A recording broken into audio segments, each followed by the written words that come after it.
When you drive by somebody's house and see solar panels, the first thought may be, well, that's ugly. And if that's you, it's really okay to skip this video. I won't hold it against you.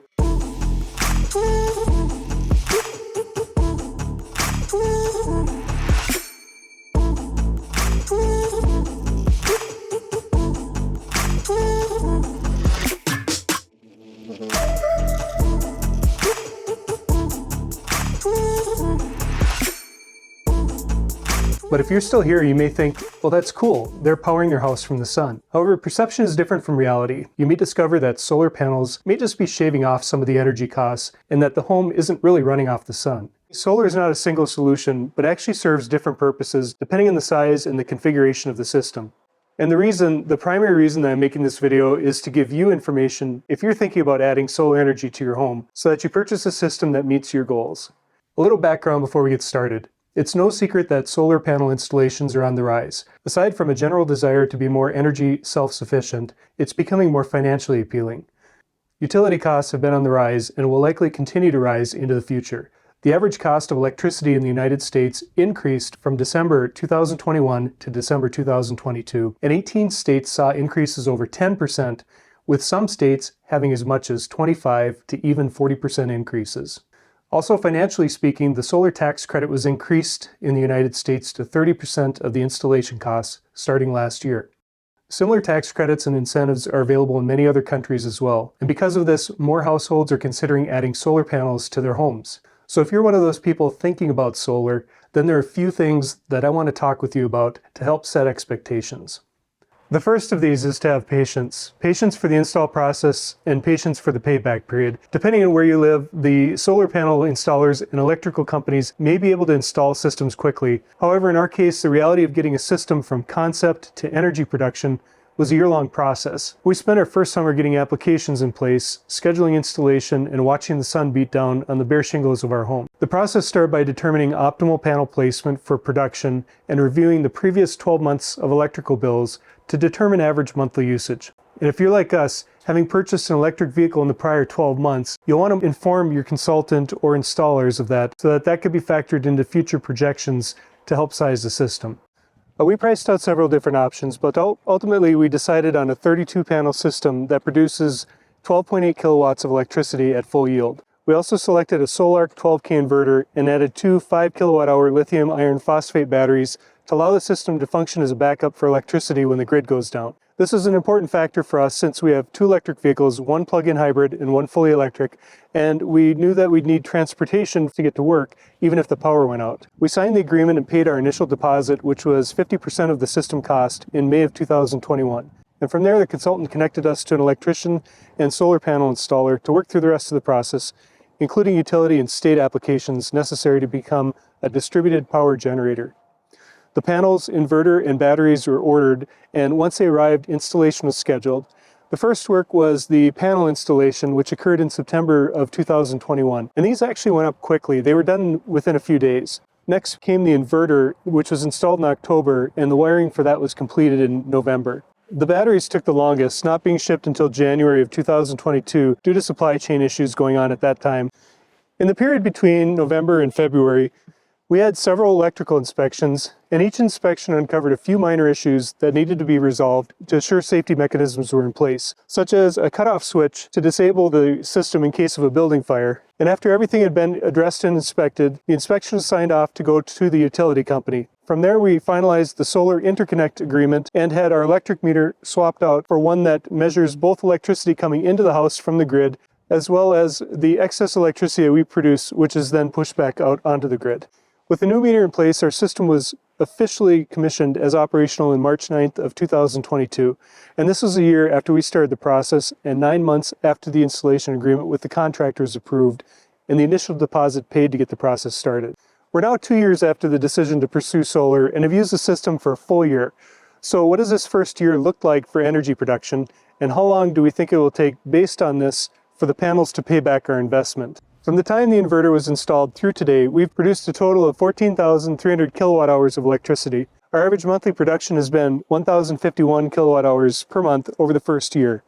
And in our area of the upper United States, it's not surprising that most of that, about 2/3 of it, actually occurred in the 6 months between May and October. And during this period, our production actually beat that average with about 1,600 kilowatt hours each month.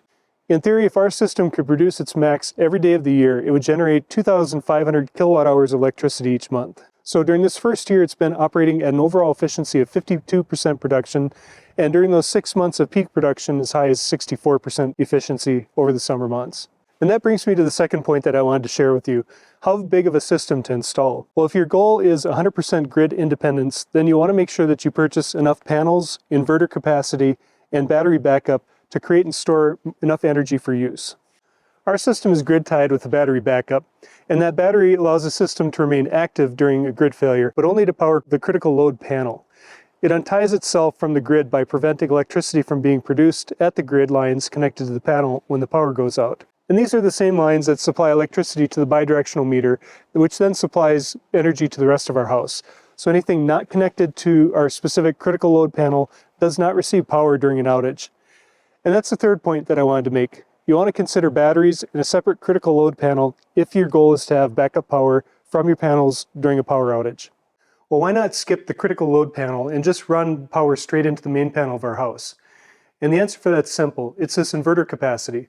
Our home's electric service is 200 amps when we started the project, and the capacity of a single SolarArc 12K inverter is 63 amps, so it's not enough to completely supply our home's total rated service. And while it's rare for our house to be running at capacity, the requirement is to limit the critical load panel, which is connected right here, to 60 amps or less than the 63 amps that it's rated. We could add multiple inverters to our system to reach enough capacity to power the entire house. However, this would add to the installation expense and lengthen the payback period, so we decided to stick with the single inverter for our setup. It's also worth noting that the SolarArc 12K has two different power ratings, one for pass-through power, which is limited to 15,120 watts, or the 63 amps that I mentioned before, and for inverted power, which is a combination of power from the panels and battery, and that's limited to 9,000 watts, or 37.5 amps. So the wisdom here, which is my fourth point, is to make sure that you check inverter capacity and plan for multiple inverters if you want to produce and use additional power. Now let's jump back to production and payback. And this is the fifth and last point that I want to make.